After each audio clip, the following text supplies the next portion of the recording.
Hello everyone. स्वागत है आप सभी का हमारे डेली करंट अफेयर्स सेशन में। दैट इज हमारा मल्टीपल चॉइस क्वेश्चंस का।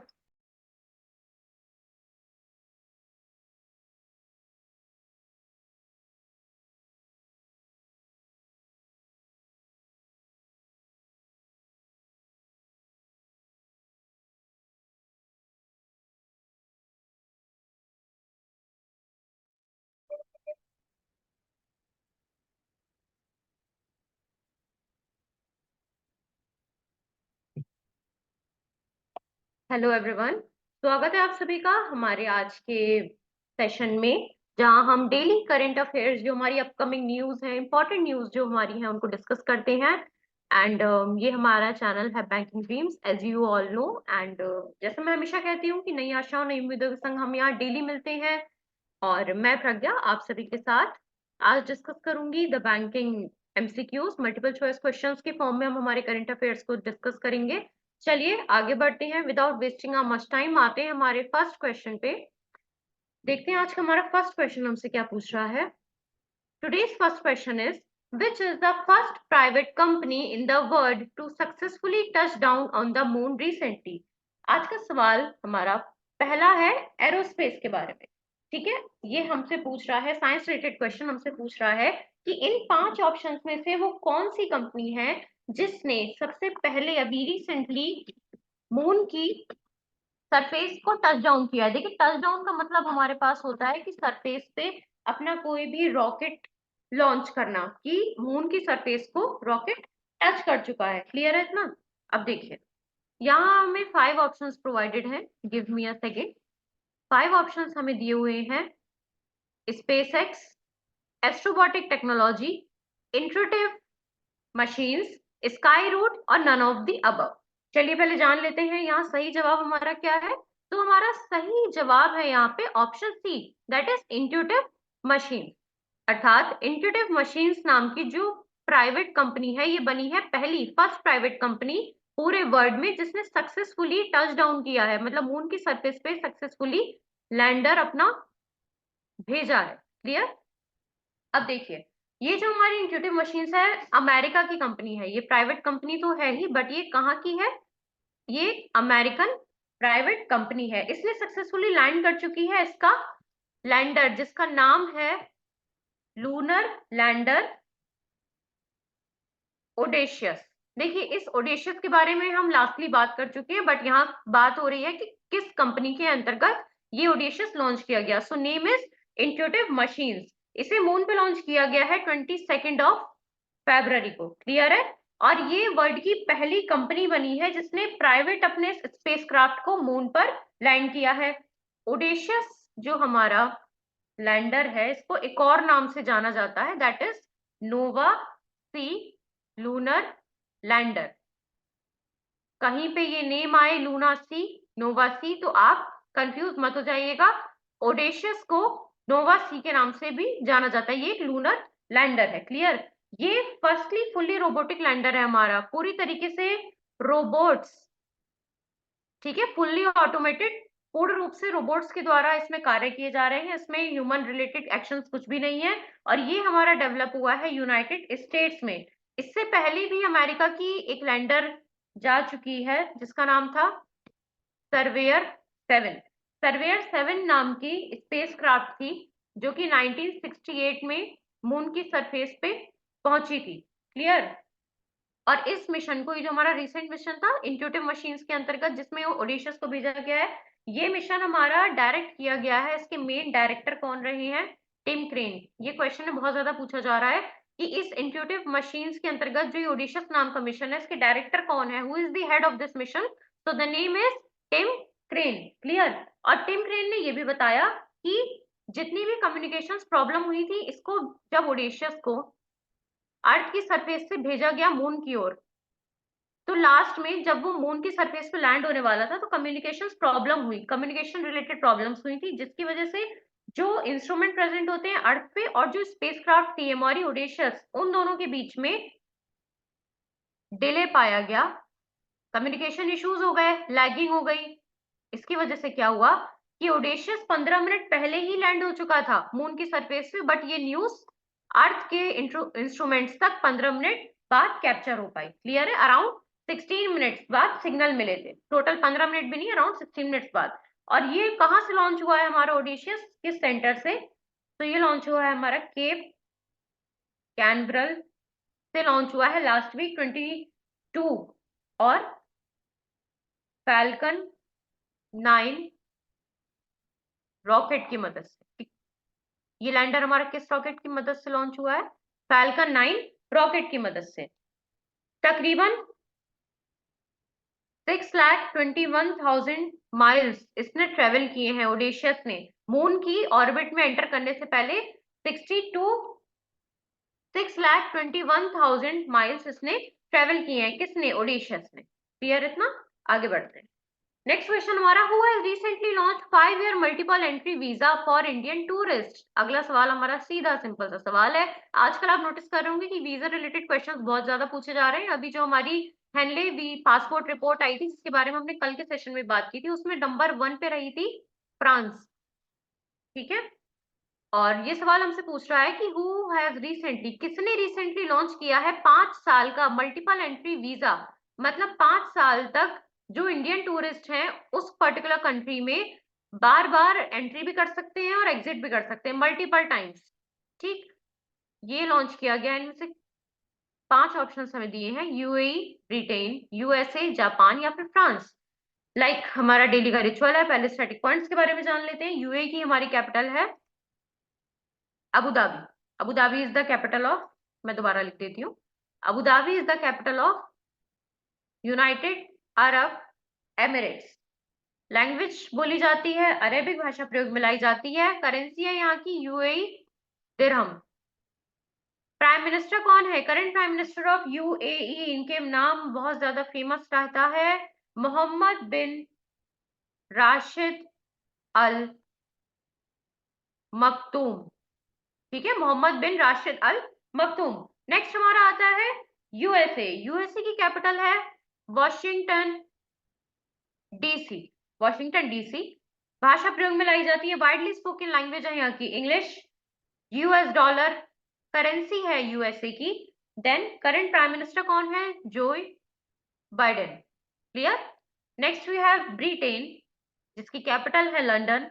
इंग्लिश भाषा यहाँ पे भी प्रयोग में लाई जाती है, वाइडली स्पोकिंग ऑफिशियल लैंग्वेज आप कह सकते हैं ब्रिटेन की है इंग्लिश। करेंसी है ब्रिटेन की पाउंड स्टर्लिंग। क्लियर? और करंट प्राइम मिनिस्टर कौन है? इंडियन ओरिजिन के हैं, Rishi Sunak. Okay, then we have Japan. Japan में भाषा प्रयोग में लाई जाती है फ्रेंड्स जापानीज। कैपिटल है जापान की टोक्यो, और यहाँ की करेंसी क्या है? Japanese yen. Current prime minister कौन है जापान के? Fumio Kishida. फूमियो किशिदा है current prime minister of Japan. Last option हमारा फ्रांस, जिसकी कैपिटल है पेरिस। फ्रेंच भाषा प्रयोग में लाई जाती है, यूरो करेंसी है, और प्राइम मिनिस्टर कौन है फ्रांस के? गैब्रियल अटल। ठीक है, अब अपने सवाल में वापस आ जाते हैं। हमारा सवाल हमसे पूछ रहा था कि इन 5 में से कौन सी कंट्री है जिसने 5 साल का मल्टीपल एंट्री और एग्जिट फ्री कर दी है, वीजा फ्री कर दिया है फॉर द इंडियन टूरिस्ट। चलिए देखते हैं सही जवाब, that is UAE, United Arab Emirates. देखिए, ये डिसीजन लेने का मेन रीजन ये था यूएई का, क्योंकि जो हमारे इंडियन टूरिस्ट हैं उनकी संख्या दिन प्रतिदिन बढ़ती जा रही है यूएई में, और इनके चलते जितने भी बिजनेस ट्रिप्स हैं उनके नंबर्स इंक्रीज हो रहे हैं, और जो टूरिज्म सेक्टर है यूएई का उसे बहुत ज्यादा पॉजिटिव रिस्पॉन्स मिल रहा है। तो इसलिए डिसीजन लिया गया है, और ये डिसीजन हमारे किसके द्वारा लिया गया है? दुबई यूएई के द्वारा, यूनाइटेड अरब एमिरेट्स, जिसकी कैपिटल है हमारी अबू धाबी। क्लियर? अब देखिए, इसका ऑब्जेक्टिव आपको बता चुकी, इसका एक और ऑब्जेक्टिव है कि यूएई अपनी इकोनॉमिक कॉपरेशन को बढ़ाना चाहता है इंडिया के संग, और टूरिज्म सेक्टर को इनकरेज करना चाहता है। ठीक, और इससे क्या होगा, जितने भी हमारे टूरिस्ट हैं उनको मल्टीपल एंट्री और एग्जिट्स प्रोवाइड कर दिए जाएंगे 5 साल तक, कितनी भी बार आप आइए जाइए यूएई में बीइंग एन इंडियन टूरिस्ट। और ये डिसीजन किसके द्वारा लिया गया है फ्रेंड्स? जैसा मैं हमेशा कहती हूँ, कोई ना कोई डिसीजन मेकर होता है, और उसका नाम जानना हम सभी के लिए जरूरी, क्योंकि क्वेश्चन बहुत ज्यादा पुटअप किया जाता है।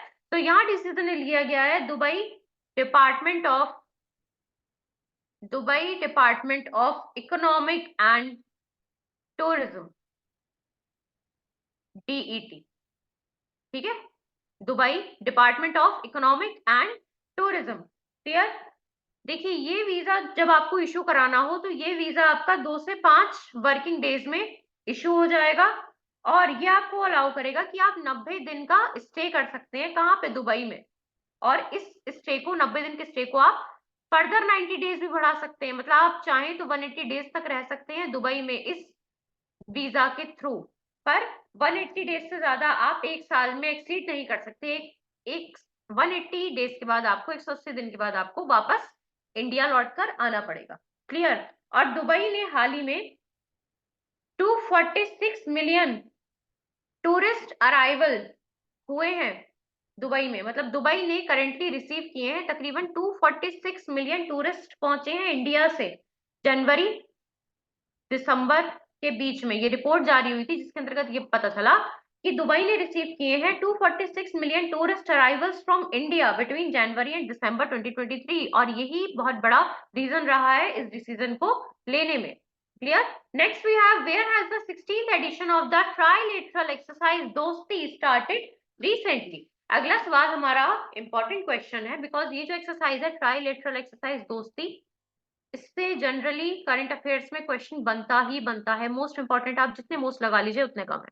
तो हेयर हमारा क्वेश्चन हमसे क्या पूछ रहा है कि जो 16वां एडिशन हुआ है ना रिसेंटली, किसका? ट्राइलेटरल एक्सरसाइज, जिसका नाम जिसका है दोस्ती, ये रिसेंटली कहाँ स्टार्ट हुआ है? जो 16th एडिशन है, इनमें से कहाँ हुआ है? देखिए, पहले मैं बता दूं कि इसे ट्राइलेटरल क्यों कहा गया है, क्योंकि इसमें 3 कंट्रीज इन्वॉल्व है। ट्राइलेटरल 3। ठीक है। अब देखिए, कुछ स्टैटिक पॉइंट जान लेते हैं, उसके बाद बात करेंगे कि ये एग्जैक्टली हुआ कहाँ पर है, अभी कहाँ ऑर्गेनाइज किया गया 16th edition of the trilateral exercise Dosti. Here we have India, capital है जिसकी दिल्ली। करेंसी हम सभी को पता है, बीइंग एन इंडियन हम इस्तेमाल करते हैं Indian rupee. Prime minister Narendra Modi ji. और प्रेसिडेंट कौन है हमारी? Draupadi Murmu. Clear. Then we have Maldives, Male capital है, दिवेही भाषा प्रयोग में लाई जाती है, ये लैंग्वेज है मालदीव्स की, दिवेही। और करेंसी क्या है? मालदीवियन मालदीवियन रुपया करेंसी है मालदीव्स की। और प्राइम मिनिस्टर, प्रेसिडेंट कौन है मालदीव्स के? President of Maldives Mohamed Muizzu, Mohamed Muizzu. Clear. Then we have Sri Lanka, जिसकी कैपिटल है हमारे पास कोलंबो। श्रीलंका की language, widely spoken language, official language है सिन्हला। इसके अलावा तमिल भाषा भी बहुत वाइडली प्रयोग में लाई जाती है श्रीलंका में। और श्रीलंका में इस्तेमाल होती है करेंसी श्रीलंकन रुपी। ठीक। और करंट प्राइम मिनिस्टर कौन है श्रीलंका के? So current prime minister of Sri Lanka is Dinesh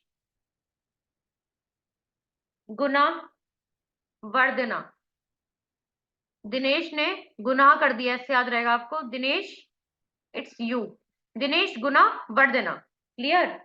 then we have Bangladesh. Bangladesh की कैपिटल है फ्रेंड्स ढाका। बोली बोली जाती है बंगाली भाषा प्रयोग में लाई जाती है, और यहाँ पे करेंसी है बांग्लादेशी टका। करंट प्राइम मिनिस्टर कौन है? Sheikh Hasina current prime minister है बांग्लादेश की। Clear. Then friends we have Nepal. Nepal की कैपिटल है काठमांडू।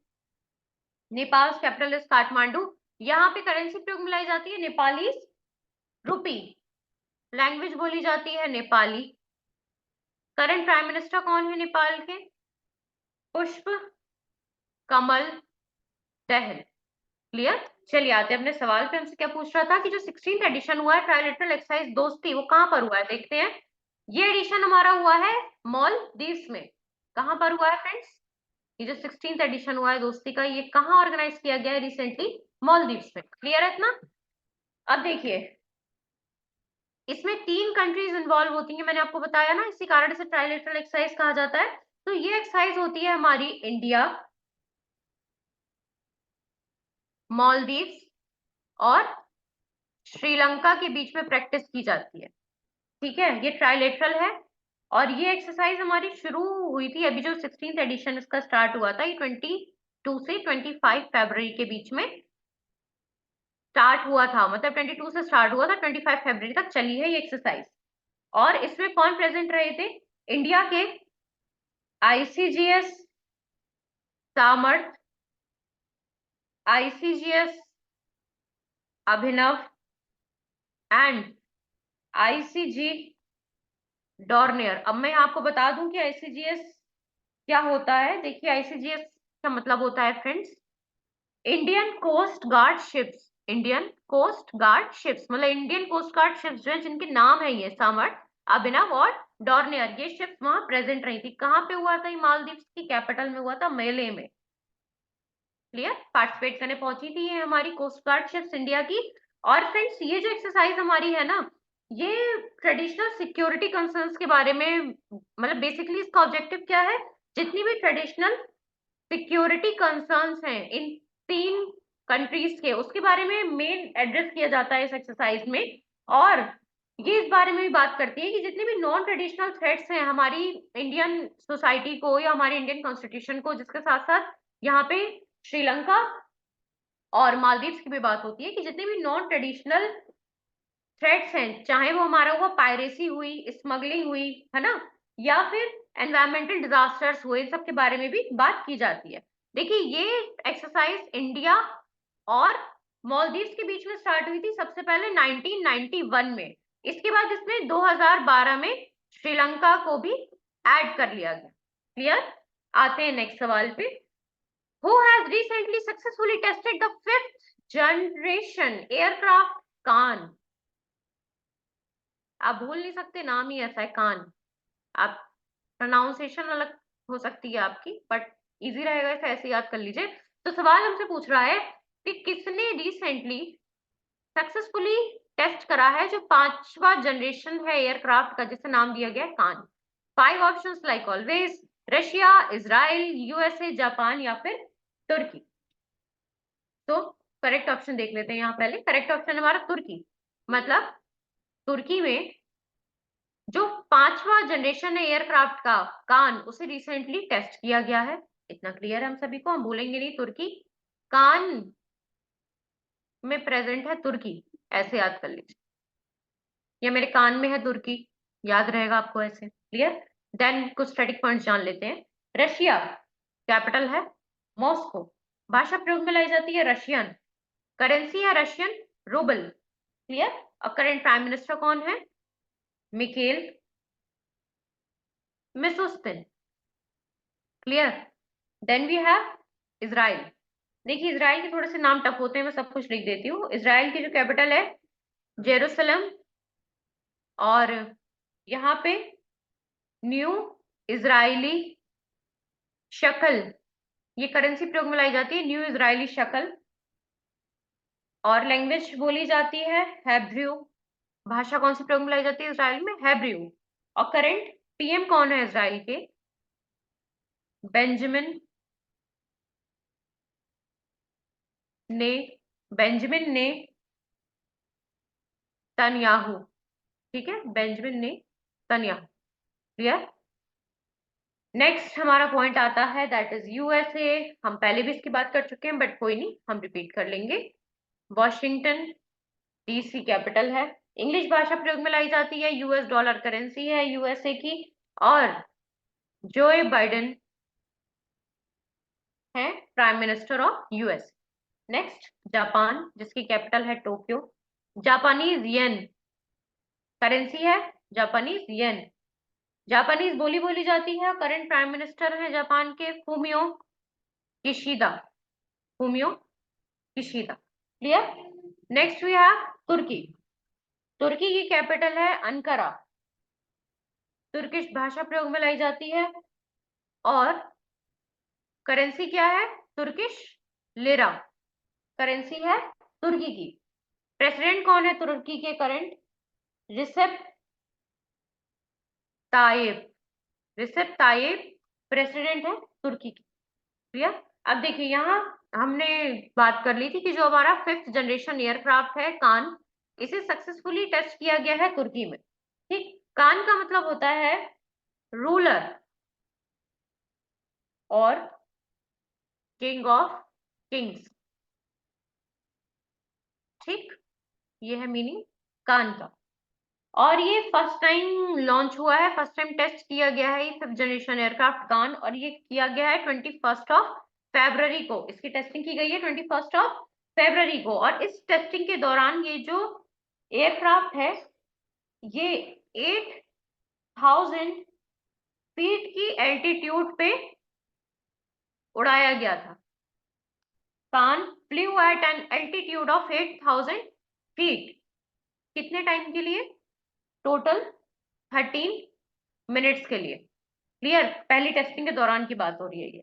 देन इसने जो अपनी फर्स्ट फ्लाइट ली थी, कहां से उड़ान भरी थी इसने? तुर्किश एरोस्पेस टुसास से। तुर्किश एरोस्पेस है टुसास नामक, वहां से इसने अपनी पहली उड़ान भरी थी। क्लियर? देखिए, इस एयरक्राफ्ट की मैक्सिमम जो स्पीड है ये 230 नॉट्स की मैक्सिमम स्पीड तक पहुंच सकता है। और ये किसके द्वारा पावर किया गया है? जनरल इलेक्ट्रिक F110 इंजन्स लगे हैं इसमें। क्या है इंजन्स का नाम? General electric F110 engines. ये सारे किसी प्रकार का वेदर हो, ऑल वेदर ऑपरेशनल कैपेबिलिटी रखता है, किसी वेदर में प्रयोग में लाया जा सकता है। और इससे पहले तुर्की का एक और एयरक्राफ्ट लॉन्च हुआ था जिसकी टेस्टिंग की गई थी, उसका क्या नाम था? तुर्की TFX प्रोजेक्ट, जो कि 2016 में लॉन्च किया गया था। क्लियर? आते हैं नेक्स्ट क्वेश्चन पे। Who has recently launched the indigenous Android market place Indus app store? अगला सवाल हमसे पूछ रहा है कि रिसेंटली एक इंडिजिनस मतलब भारत में ही एक एंड्रॉइड मार्केट प्लेस लॉन्च किया गया है जिसका नाम दिया गया है इंडस ऐप स्टोर। किसके द्वारा लॉन्च किया गया है? पेटीएम, रिलायंस, फोन पे, एयरटेल या नन ऑफ दीज? चलिए देखते हैं। सो हमारा इंडस ऐप स्टोर नाम का जो इंडिजिनस एंड्रॉयड मार्केट प्लेस है ये लॉन्च किया गया है फोन पे के द्वारा। अब फोन पे के हमारे करंट सीईओ हैं समीर निगम। हेडक्वार्टर्स है फोन पे के बेंगलुरु में। पेटीएम के सीईओ हैं विजय शेखर शर्मा। नोएडा में हेडक्वार्टर्स हैं पेटीएम के। Then we have Reliance, everyone knows Mukesh D Ambani, और इसके हेडक्वार्टर्स भी हैं मुंबई में। किसके? रिलायंस के। लास्ट है हमारा एयरटेल। एयरटेल के सीईओ हैं गोपाल विट्टल। ठीक है, गोपाल विट्टल, और इसके हेडक्वार्टर्स भी हैं हमारे न्यू दिल्ली। चलिए अब बात कर लेते हैं सवाल के बारे में जिसमें हमसे ये पूछा जा रहा था कि जो हमारा भारत में ही लॉन्च इनबिल्ट भारत का इंडिजिनस हमारा एंड्रॉयड मार्केट प्लेस है इंडस ऐप स्टोर नाम का, रिसेंटली किसके द्वारा लॉन्च किया गया है? फोन पे के द्वारा लॉन्च किया गया है। अब फोन पे किसके अंतर्गत काम करता है? Walmart. Walmart owner payments company है फोन पे, मतलब वॉलमार्ट ने खरीद रखा है किसे? फोन पे को। क्लियर? अब देखिए, ये जो लॉन्च हुआ है हमारा India made Android app market place का, इसका नाम है इंडस ऐप स्टोर, और इसका लॉन्च हुआ है फरवरी 21 में लॉन्च किया गया है इसे। और देखिए, इसे लॉन्च करने का सीधा सा एम बस इतना था कि जो हमारा गूगल प्ले स्टोर है या एप्पल प्ले स्टोर है उसको compete किया जा सके, क्योंकि गूगल और एप्पल दोनों हमारे इंडिजिनस ऐप स्टोर्स तो है नहीं, तो इनको compete करने के लिए एक नया Android market place Indus app store नाम का लॉन्च कर दिया गया है।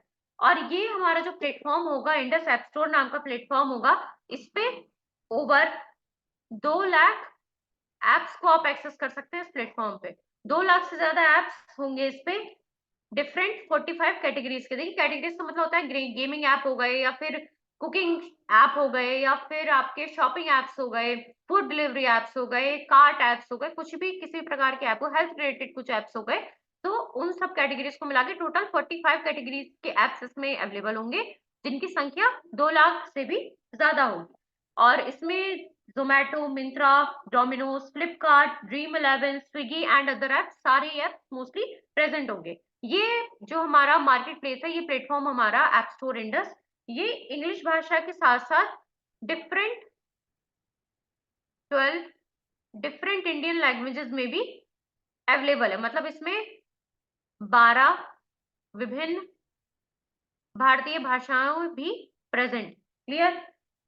अब इसमें एक पॉइंट और आ जाता है जो कि मैं आपको बता दूं कि समीर निगम जी जो फाउंडर और सीईओ हैं फोन पे के, मैंने बता दिया, इन्होंने ही ये बताया है कि जो डेवलपर्स हैं इस ऐप को इस्तेमाल कर सकते हैं अपनी एक्सटर्नल पेमेंट गेटवे के लिए। अब देखिए, एक्सटर्नल पेमेंट गेटवे का मतलब ये होता है, मानिए कोई ऐप है, मैं कोई गेमिंग ऐप मैंने इंस्टॉल किया, वो मुझसे कह रहा है कि आप $10 पे करिए इसके नेक्स्ट लेवल को खेलने के लिए। होता है ना, हमारे कई गेम्स होते हैं जो हमें खरीदने पड़ते हैं, परचेजिंग एप्स होते हैं हमारे।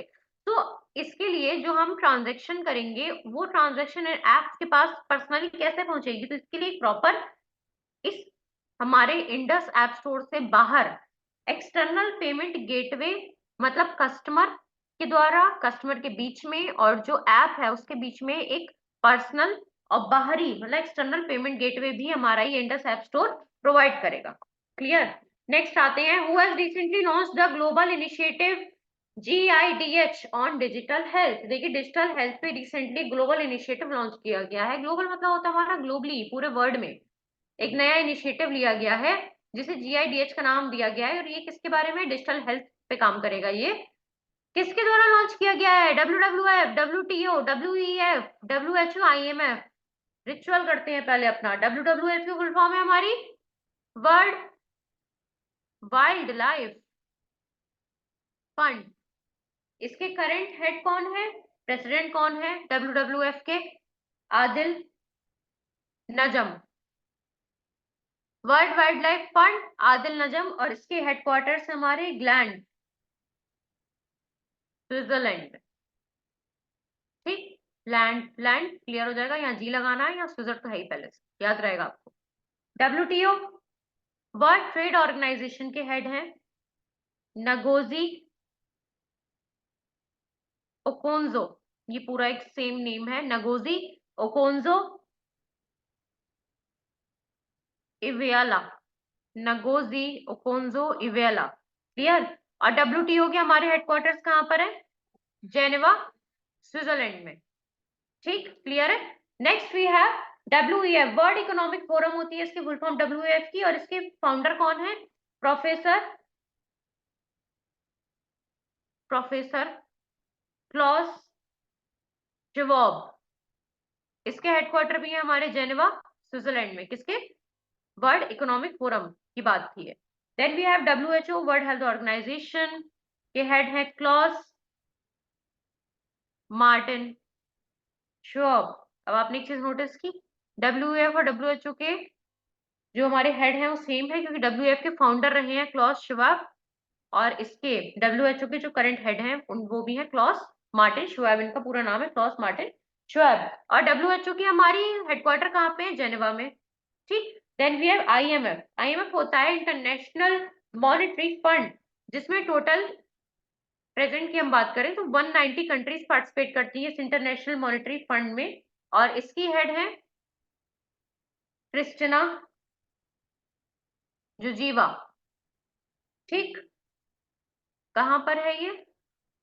हेडक्वार्टर्स इसके Washington DC, United states. Clear? अब चलिए देखते हैं कि ये GIDH इनिशिएटिव हमारा किसके द्वारा स्टार्ट किया गया है? वर्ल्ड हेल्थ ऑर्गेनाइजेशन WHO के द्वारा। अब हमारी जो union health and family welfare minister, हमारी union health and family welfare minister, जिनका नाम है डॉक्टर मनसुख मंडाविया। ठीक है, इंडिया की बात हो रही है, ये डॉक्टर मनसुख मंडाविया ने ये पब्लिकली बताया है, ऑफिशियली बता दिया गया है कि ये GIDH लॉन्च किया गया है। GIDH लॉन्च किया गया है। ये एक डिजिटल हेल्थ इनिशिएटिव है और इसकी फुल फॉर्म है global initiative on digital health 21 फरवरी को लॉन्च किया गया है ये, ठीक है। और GIDH जो हमारा ये WHO द्वारा मैनेज नेटवर्क रहेगा, क्लियर है इतना। और इसके अंतर्गत सारी ही G20 कंट्रीज अडॉप्ट करेंगी इसे। WHO द्वारा जो ये मैनेज्ड नेटवर्क है GIDH, जो ग्लोबल फॉर्म पे, ग्लोबल प्लेटफॉर्म पे डिजिटल हेल्थ के लिए प्रयोग किया जाएगा, इसमें सारी G20 कंट्रीज इसे अडॉप्ट करेंगी। और ये सपोर्ट करेगा कंट्रीज को 3 तरीके से। देखिए, पहला सपोर्ट क्या करेगा कि कोऑर्डिनेशन के लिए हेल्प करेगा, जितनी भी रिसोर्सेज हैं हेल्थ सेक्टर की, अवॉइड करवाएगा ओवरलैपिंग को, और प्रोवाइड करेगा क्वालिटी एश्योर्ड प्रोडक्ट। जितने भी हेल्थ प्रोडक्ट्स हैं, क्वालिटी हेल्थ के लिए पॉजिटिव क्यों रहेंगे, क्योंकि क्वालिटी एश्योरेंस रहेगा उन प्रोडक्ट्स के साथ। Next we have, which is the last non-European Union country to recently be granted visa-free access to Schengen zone। अगला सवाल हमसे पूछ रहा है कि कौन सी last non European Union country है जिसने रिसेंटली वीजा फ्री एक्सेस दे दिया है, कहाँ के लिए, शेंजन जोन के लिए। पूरा समझाऊंगी मैं कि शेंजन जोन होता क्या है। पहले देख लेते हैं options, Kosovo, Denmark, Italy, Germany या फिर रशिया। देखिए, कोसोवा की हमारी कैपिटल है Pristina. Pristina is the capital of Kosovo, clear. Language कौन सी बोली जाती है कोसोवा में, अल्बेनियन या फिर सर्बियन भाषा प्रयोग में लाई जाती है। करेंसी है यूरो। प्राइम मिनिस्टर है Albin Kurti, clear. Then we have Denmark, जिसकी कैपिटल है कोपेन हैगन, कैपिटल है डेनमार्क की। लैंग्वेज बोली जाती है डेनिश भाषा प्रयोग में लाई जाती है। और करेंसी है यहाँ की डेनिश क्रोमा, भाषा है डेनिश, करेंसी है, थोड़ा और बढ़ा दीजिए, डेनिश क्रोमा, ठीक। करंट प्राइम मिनिस्टर कौन है डेनमार्क के, Mette Frederiksen. Mette Frederiksen current prime minister है डेनमार्क के। देन वी हैव इटली, जिसकी कैपिटल है रोम। लैंग्वेज बोली जाती है इटालियन, करेंसी है यूरोस। करंट प्राइम मिनिस्टर कौन है इटली के, Giorgia Meloni, clear. Next we have Germany, जिसकी कैपिटल है हमारे पास बर्लिन। लैंग्वेज बोली जाती है जर्मन, करेंसी है यूरोस। और यहाँ के करेंट चांसलर हैं ओलेफ शोल्स, क्लियर। लास्ट हमारा फिफ्थ ऑप्शन है आज का रशिया। रशिया जिसकी कैपिटल है मॉस्को, क्लियर। रशियन भाषा प्रयोग में लाई जाती है और रशियन रूबल करेंसी है रशिया की। करंट प्राइम मिनिस्टर कौन है रशिया के, मिकेल मिशुस्तिन। इतना क्लियर है। चलिए देखिए, यहाँ हमारा करेक्ट ऑप्शन है कोसोवा। मतलब कि कोसोवा जो है एक नॉन यूरोपियन यूनियन है, यूनियन कंट्री है, नॉन यूरोपियन यूनियन कंट्री है, जो कि लास्ट कंट्री रही है कि उसने वीजा फ्री एक्सेस दे दिया है शेंजेन जोन के लिए। अब देखिए इसका मतलब क्या होता है। हमारा शेंजेन जोन क्या है, बेसिकली पूरे विश्व का, वर्ल्ड का लार्जेस्ट, वर्ल्ड का सबसे बड़ा फ्री मूवमेंट एरिया है ये, ठीक है। शेंजेन जोन हमारा क्या है, वर्ल्ड का लार्जेस्ट फ्री मूवमेंट एरिया है। और ये हमारी Kosovo last non European country है जिसने की सारी जितनी भी कंट्रीज है ना, नॉन यूरोपियन जितनी भी कंट्रीज है उन सभी में ये लास्ट कंट्री बची थी जिसने की वीजा फ्री एक्सेस नहीं दिया था शेंजेन जोन के लिए, और अब इसने ये एक्सेस दे दिया है। ये किसके अंतर्गत दिया गया, शेंजेन एग्रीमेंट साइन किया गया था 1985 में। शेंजेन एग्रीमेंट साइन किया गया था 1985 में, जिसके 5 मेंबर कंट्रीज थी उस समय, 5 member states of European economic community थे, मतलब 5 मेंबर यूरोपियन कंट्रीज थी इस साइन में। ये जो एग्रीमेंट साइन किया गया था, Belgium, France, Germany, Luxembourg and Netherlands. In 5 countries ने ये सिजिंगन एग्रीमेंट साइन किया था। और इस एग्रीमेंट को 1985 में साइन किया गया था। इस एग्रीमेंट में ये दिया गया था कि ये जो सिजिंगन जोन है इसमें वीजा फ्री एक्सेस कराएंगी ये 5 कंट्रीज अपने सभी सिटीजन्स का। पीपल, लोग यहाँ पर रह सकते हैं 90 दिनों तक, जितने भी टूरिस्ट जाएंगे इस जोन में 90 दिनों तक रह सकते हैं, बट 180 दिन से ज्यादा नहीं रह सकते हैं। और यहाँ पे जब आप रहेंगे तो आप किसी प्रकार का कोई अर्निंग का काम नहीं कर सकते, कोई अपनी अर्निंग सोर्स नहीं जमा सकते। ठीक, देखिए एम क्या था इस जोन को बनाने का? एम ये था कि बॉर्डर फ्री जोन बनाया जाएगा इस यूरोपियन रीजन में, जिससे कि जो भी लोग हैं या फिर गुड्स हैं या सर्विसेज हैं या फिर कैपिटल है उसको फ्री मूवमेंट प्रोवाइड कराया जाएगा। फ्री मूवमेंट होगा इन सभी का इस शिजिंगन जोन में, ये मेन एम था। और इस जोन में कोई भी इंटरनल बॉर्डर चेक्स नहीं होते हैं, किसी प्रकार की इंटरनल बॉर्डर चेकिंग नहीं होती है, यही कारण है इसे फ्री मूवमेंट जोन कहा जाता है। देखिए तब 5 कंट्रीज के बीच में साइन किया गया था और करेंटली इसमें 27 कंट्रीज प्रेजेंट हैं इस जोन के एग्रीमेंट में। क्लियर? ये कवर करता है तकरीबन 4 मिलियन स्क्वायर किलोमीटर से भी ज्यादा का एरिया। मतलब ये छोटा मोटा जोन नहीं है, ये 4 मिलियन स्क्वायर किलोमीटर से भी ज्यादा का एरिया कवर करता है। और इसमें तकरीबन 420 मिलियन इनहेबिटेंट्स प्रेजेंटली रहते हैं।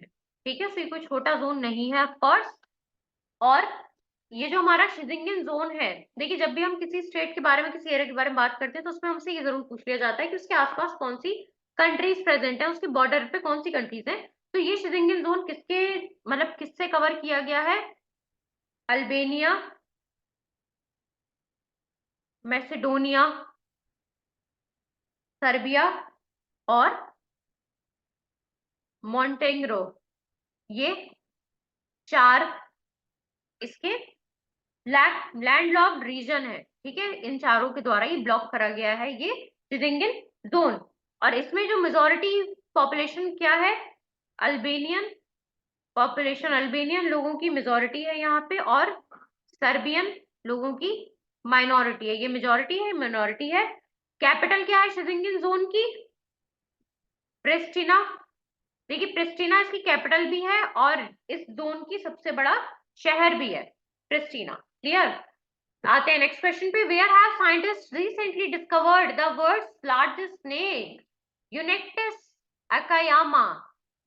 आप इसके आगे जितने भी मोस्ट लिख लें मेरे दोस्तों कम है, बहुत इंपॉर्टेंट सवाल है ये हमारा। ये हमसे पूछ रहा है कि रिसेंटली साइंटिस्ट ने डिस्कवरी की है दुनिया के सबसे बड़े स्नेक की, जिसे नाम दिया गया है यूनेक्टिस अकायामा। इसकी डिस्कवरी कहाँ की गई है? Congo rain forest, Daintree, Tongass, Amazon rain forest, Bornean rain forest? चलिए पहले सही जवाब देख लेते हैं, फिर फर्दर बात करेंगे। इसकी डिस्कवरी की गई है अमेजोन रेन फॉरेस्ट में। देखिए अभी हाल ही में फरवरी 2024 में जो हमारे साइंटिस्ट हैं उन्होंने डिस्कवर किया कि एक जाइंट एनाकोंडा स्नेक छुपा हुआ था। ये यूनेक्टिस एकायामा जिसे नाम दिया गया है, ये छोटा मोटा स्नेक नहीं है, ये लार्जेस्ट स्नेक है। इसका क्या मतलब होता है कि ये बहुत ज्यादा बड़ा है, बहुत जाइंट एनाकोंडा है ये छुपा हुआ था अमेजोन रेन फॉरेस्ट के बीच में। अमेजोन रेन फॉरेस्ट में छुपा हुआ था ये हमारा एनाकोंडा, बहुत जाइंट जो है। इसे लैटिन नाम दिया गया है यूनेक्टिस अकायामा, एक लैटिन नेम है। ये सवाल पूछा जा सकता है आपसे। और इसका मतलब क्या होता है? यूनेक्टिस अकायामा का मतलब क्या होता है? Northern green anaconda. किसी का भी नाम किसी रीजन से रखा जाता है ना, कुछ मीनिंग के साथ। तो यहाँ पे मीनिंग है यूनेक्टिस अकायामा का मतलब है, ये लैटिन नाम दिया गया है इसका, अगर आप इंग्लिश में नाम कह लें तो ये है नॉर्दर्न ग्रीन एनाकोंडा, मतलब है इसका। ठीक है, और ये कब पाया गया? देखिए अमेजोन रेन फॉरेस्ट में फिल्मिंग की जा रही थी। किसकी? जो हमारा नेशनल ज्योग्राफिक की जो डिज्नी प्लस सीरीज है, नेशनल ज्योग्राफिक की डिज्नी प्लस सीरीज जिसका नाम है पोल टू पोल, इस सीरीज की फिल्मिंग की जा रही थी, शूटिंग की जा रही थी। कहाँ पे? अमेजोन रेन फॉरेस्ट में। और इसमें जो किसके द्वारा ये पोल टू पोल शो चलाया जाता है, इसमें विल स्मिथ प्रेजेंट रहते हैं। इसी दौरान पाया गया कि यूनेक्टिस अकायामा छुपा हुआ था, और ये स्नेक तकरीबन 26 फीट लॉन्ग है, 26 फीट लंबा है, मायने रखता है, और 200 किलो का वेट है इसका। ठीक है, और इसका जो सर है फ्रेंड्स, ये ह्यूमन हेड बराबर है, इसका सर, इसका हेड ह्यूमन हेड बराबर है, और इसकी बॉडी जो है कार के टायर जितनी चौड़ी आप कह सकते हैं, मतलब इसकी बॉडी कितनी वाइड है, जितना हमारा कार का टायर चौड़ा होता है। Clear? Next we have recently Ilham Aliyev has been elected president of which country for the 5th time? लगातार 5वीं बार इल्हम अलियेव को किस कंट्री के प्रेसिडेंट के रूप में इलेक्ट कर लिया गया है? अजरबैजान, अर्जेंटीना, ब्राजील, इजिप्ट या फिर चिली? देखिए, अजरबैजान की कैपिटल है हमारी बकू। यहाँ पे भाषा प्रयोग में लाई जाती है अजरबैजानी भाषा प्रयोग में लाई जाती है, और करेंसी क्या है अजरबैजानी? मनत करेंसी है अजरबैजान की। करंट प्राइम मिनिस्टर हैं अली असादोव, करंट प्राइम मिनिस्टर है अजरबैजान के। और अर्जेंटीना की हमारी कैपिटल है ब्यूनोस एरिस। भाषा कौन सी बोली जाती है? स्पेनिश भाषा प्रयोग में लाई जाती है। और यहाँ पे अर्जेंटीना की करेंसी क्या है? Argentina peso. ठीक। करंट प्रेसिडेंट कौन है अर्जेंटीना के? जेवियर मिले। क्लियर? इसके बाद हमारे पास बात आती है फ्रेंड्स किसकी? ब्राजील की। तो ब्राजील की कैपिटल है हमारी, कहाँ गया ब्राजील? ब्राजील की कैपिटल है हमारी ब्रासिलिया। ठीक। भाषा प्रयोग में लाई जाती है पोर्तुगीज और ब्राजीलियन रियल। ठीक है, ये ब्राजीलियन रियाल जो है ये करेंसी है ब्राजील की। करंट प्रेसिडेंट कौन है ब्राजील के? लंबा सा नाम है, Louis Inacio Lula da Silva. Louis Inacio Lula da Silva. Clear? Then we have Egypt, जिसकी कैपिटल है हमारे पास कैरो। भाषा अरेबिक बोली और इजिप्टियन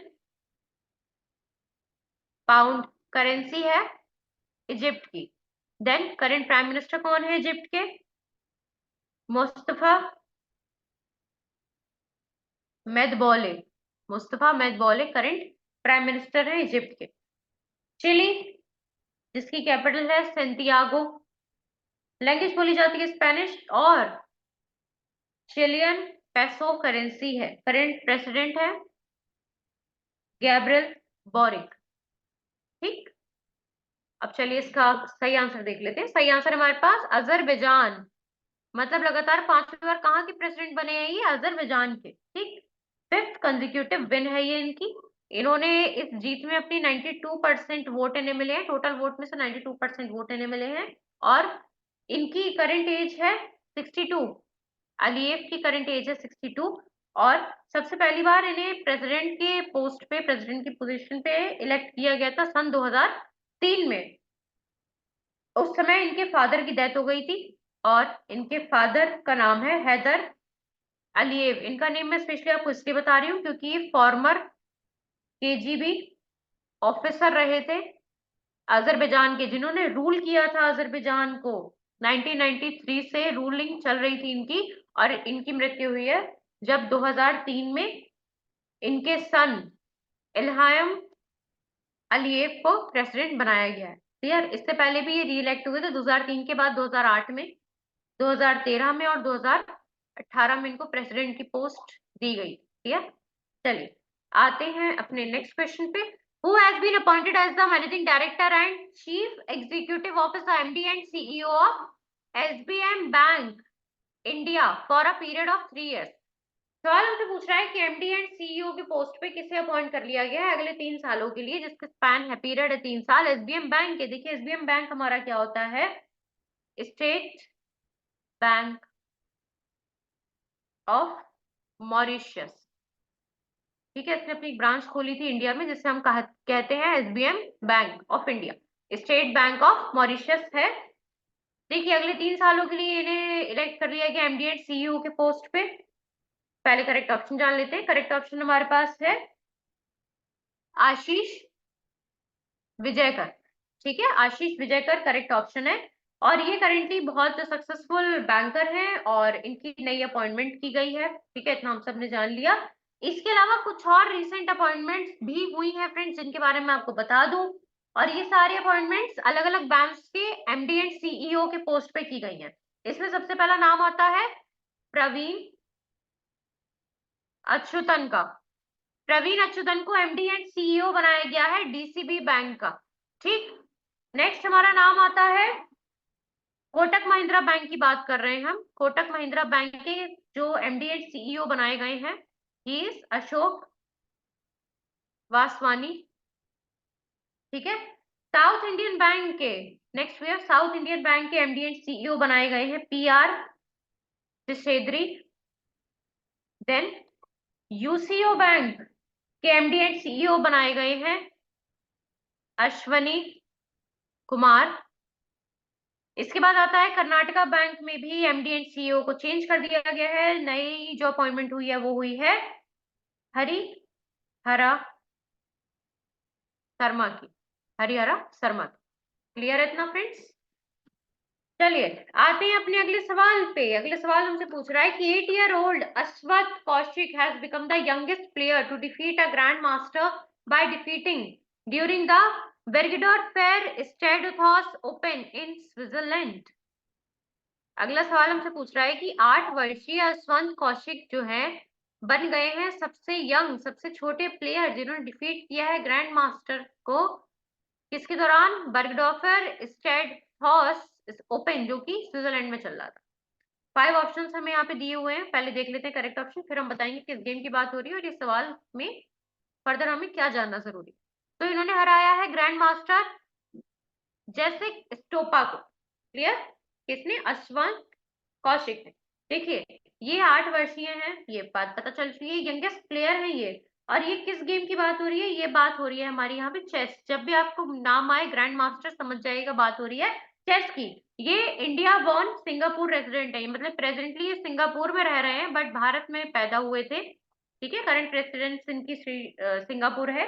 एंड ये बने हैं वर्ल्ड के अंडर 8 रैपिड चैंपियन इन 2022। मतलब अपनी इस जीत से पहले भी इन्होंने एक और रिकॉर्ड बनाया है, विश्व के अंडर 8 रैपिड चैंपियन बने हैं ये। 8 वर्ष से कम जो रैपिड चैंपियन है वो 2022 में इस खिताब को जीत चुके हैं।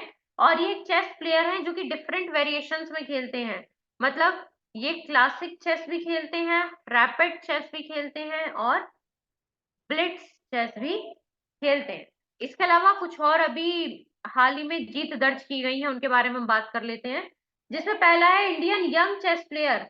इंडियन यंग चेस प्लेयर जिनका नाम है रमेश बाबू प्रज्ञनंदा प्रज्ञनंद। इन्होंने हराया है किसे? डिंग लेनिन को हराकर इन्होंने विक्ट्री हासिल की है। किसमें? जो टाटा स्टील मास्टर्स हुआ था नीदरलैंड्स में। ठीक है, इसके बाद बात आती है एक फीमेल नेम की, वैशाली रमेश बाबू। वैशाली रमेश बाबू जो है ये 84th ग्रैंड मास्टर बन गई है इंडिया की। ठीक, देन बात आती है हमारे पास रौनक सदवानी की। रौनक सदवानी जो है ये महाराष्ट्र से बिलोंग करते हैं और इन्होंने जीता है FIDE world junior rapid chess championship. Clear? Raunak Sadhwani. Next बात आती है हमारी मैग्नस मैग्नस कार्लसन। ये है नॉर्वे के, मैग्नस कार्लसन है नॉर्वे के और इन्होंने जीता है चेस वर्ल्ड कप फाइनल 2023। ठीक है, चलिए आते हैं अपने नेक्स्ट क्वेश्चन पे। Who has become the first Indian bowler to take 100 wickets against England in Test cricket? देखिए अगला सवाल हमसे पूछ रहा है, बहुत इंटरेस्टिंग है उन लोगों के लिए जिनको क्रिकेट में इंटरेस्ट है। नेक्स्ट क्वेश्चन हमसे पूछ रहा है कि कौन बने हैं पहले इंडियन बॉलर जिन्होंने 100 विकेट ले लिए हैं इंग्लैंड के खिलाफ टेस्ट क्रिकेट में? रविंद्र जडेजा, मोहम्मद सिराज, रविचंद्रन अश्विन, कुलदीप यादव या फिर जसप्रीत बुमराह। तो यहाँ हमारा करेक्ट ऑप्शन है रविंद्र रविचंद्रन रविचंद्रन अश्विन। ठीक है, देखिए इससे पहले कोई भी इंडियन बॉलर आज तक 100 विकेट नहीं ले पाया है, जो ये टेस्ट क्रिकेट की बात हो रही है। और इसमें मैं आपको एक पॉइंट और बता दूं कि ये जो हमारे रविचंद्रन अश्विन है ना, इन्होंने 500 टेस्ट विकेट भी कंप्लीट कर चुके हैं ये। ठीक, इनके अलावा इस लिस्ट में सिर्फ एक नाम आता है, वो नाम है जेम्स एंडरसन का। मतलब जेम्स एंडरसन एक अकेले प्लेयर है रविचंद्रन अश्विन के अलावा जिन्होंने 145 विकेट्स बनाए हैं अभी तक। और इनका जो नया रिकॉर्ड है, पहले इंडियन बॉलर बने हैं, इनका नया रिकॉर्ड है 100 विकेट का। किसका? रविचंद्रन अश्विन का। Next we have former speaker of Lok Sabha Manohar Joshi passed away, he was also the former chief minister of which state. तो नेक्स्ट क्वेश्चन हमारा है कि हमारे जो फॉर्मर स्पीकर, मतलब हमारे लोकसभा के जो पहले स्पीकर है, प्रेजेंट स्पीकर नहीं, जिनका नाम है मनोहर जोशी, ये पास हो चुके हैं, इनकी मृत्यु हो चुकी है। और ये पहले मतलब फॉर्मर, अभी प्रेजेंट में नहीं, ये फॉर्मर सीएम भी रह चुके हैं। किस स्टेट के? तो हमारे पास 5 ऑप्शन हमें है, गोवा, यूपी, महाराष्ट्र, मध्य प्रदेश या फिर गुजरात। देखिए यहाँ हमारा करेक्ट ऑप्शन है महाराष्ट्र। ठीक है, इतना क्लियर है। अब देखिए इसमें मैं आपको एक पॉइंट बता दूं कि ये जो फॉर्मर चीफ मिनिस्टर है ना महाराष्ट्र के, और फॉर्मर लोकसभा स्पीकर रहे हैं, जिनका नाम है मनोहर जोशी जी, जिनकी मृत्यु हो गई, इनकी मृत्यु हुई 86 वर्षीय थे जब इनकी मृत्यु हुई है। और इन्होंने सीएम की पोस्ट पे, चीफ मिनिस्टर की पोस्ट पे 1995 से लेके 1999 तक रहे हैं ये चीफ मिनिस्टर की पोस्ट पे। किसके? महाराष्ट्र के। और लोकसभा के स्पीकर के पोस्ट पे 2002 से 2004 तक रहे। क्लियर है इतना? चलिए, ये ड्यूरेशन मैंने आपको इसलिए बता दी क्योंकि ये सवाल 3 तरीके से पूछा जा सकता है। पहली बात, ये फॉर्मर लोकसभा मनोहर जोशी जी हैं, पास हुए हैं, ये कहाँ के चीफ मिनिस्टर रह चुके थे, पहला सवाल ये पूछ सकता है हमसे। दूसरा हमसे पूछा जा सकता है कि ये चीफ मिनिस्टर तो थे महाराष्ट्र के, इसके अलावा ये और क्या थे और किस पोस्ट पे वर्क कर चुके हैं, तो आप बताएंगे कि फॉर्मर स्पीकर रह चुके हैं लोकसभा के। थर्ड क्वेश्चन हमसे 2 फॉर्म में और पुट अप कर सकता है क्वेश्चन, इनका ड्यूरेशन बता दीजिए। ड्यूरेशन किस चीज का, कि किस सन से किस सन तक ये फॉर्मर स्पीकर रहे हैं और किस ड्यूरेशन में ये चीफ मिनिस्टर के पोजीशन पर सर्व किया है इन्होंने महाराष्ट्र के। Clear? Next question, Whirlpool Corporation sold how much percent stake in its Indian unit Whirlpool of India through the open market for $468 million। Next सवाल हमसे पूछ रहा है कि वर्लपूल कॉर्पोरेशन ने बेच दिए हैं अपने कितने परसेंट की स्टेक अपने इंडियन यूनिट में। जो वर्लपूल के इंडियन यूनिट है, मतलब जो वर्लपूल ऑफ इंडिया है, उसके कितने परसेंट स्टेक बेच दिए हैं अपने ओपन मार्केट के थ्रू, जिसमें इन्होंने कमाई की है $468 मिलियन की। तो यहाँ हमारे पास परसेंट है 24%, 41%, 34, 44, 22%। तो यहाँ हमारा करेक्ट आंसर है 24%।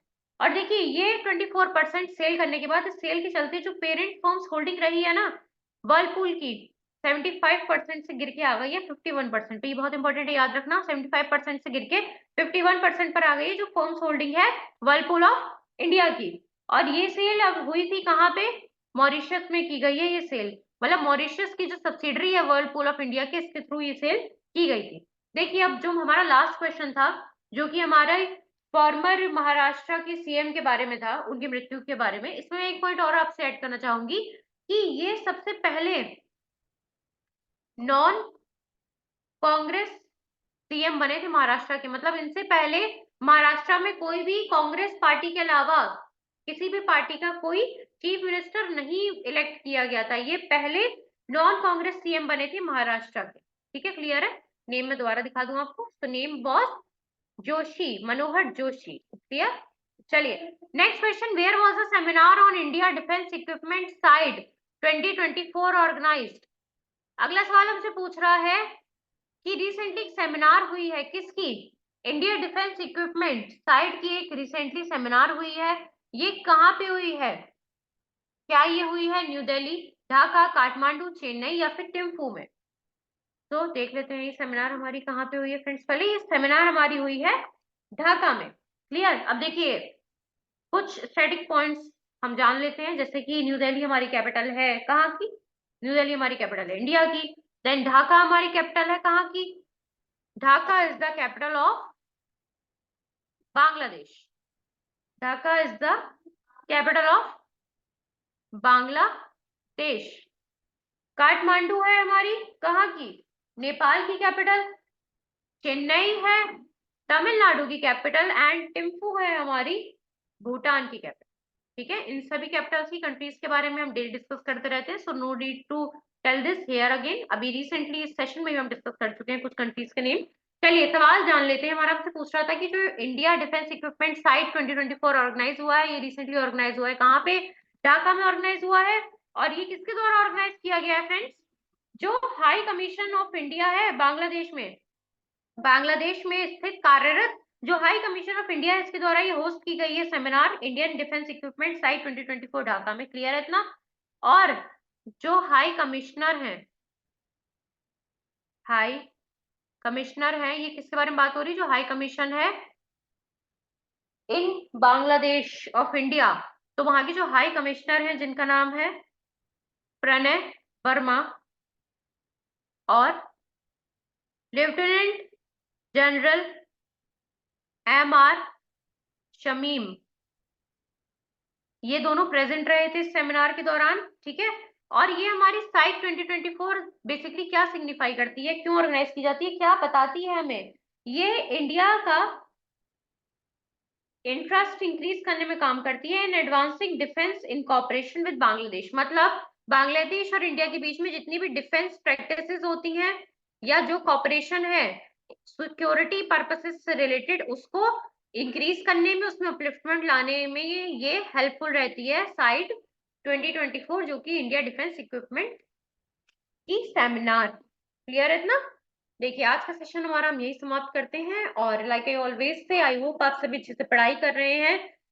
एंड आज मैं एक पॉइंट और आपसे कहना चाहूंगी, कभी भी इंतजार मत किया करिए कि कोई एग्जाम आएगा, एग्जाम डेट आएगी तब हम पढ़ाई शुरू करेंगे, क्योंकि फ्रेंड्स एग्जाम डेट कभी भी सडनली अगर आपके सामने आ जाती है तो आपके पास इनफ टाइम नहीं होता है कि आप सारे ही सब्जेक्ट्स को, सारे ही पॉइंट्स को एड ऑन कर सकें। सो प्लीज ग्रेजुअली अच्छे से पढ़ते रहिए, अच्छे से अपने डायरेक्शन में वर्क करते रहिए, बिकॉज आप धीरे धीरे वर्क करेंगे तभी जाके आप अपने फर्दर फ्यूचर जो आपकी मेन एम है, मेन गोल, मेन डेस्टिनेशन, उसको पा पाए।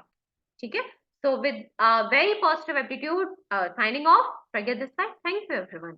Have a nice day. कल मिलेंगे same platform पे, and do like, share and subscribe our channel Banking Dreams. Thank you.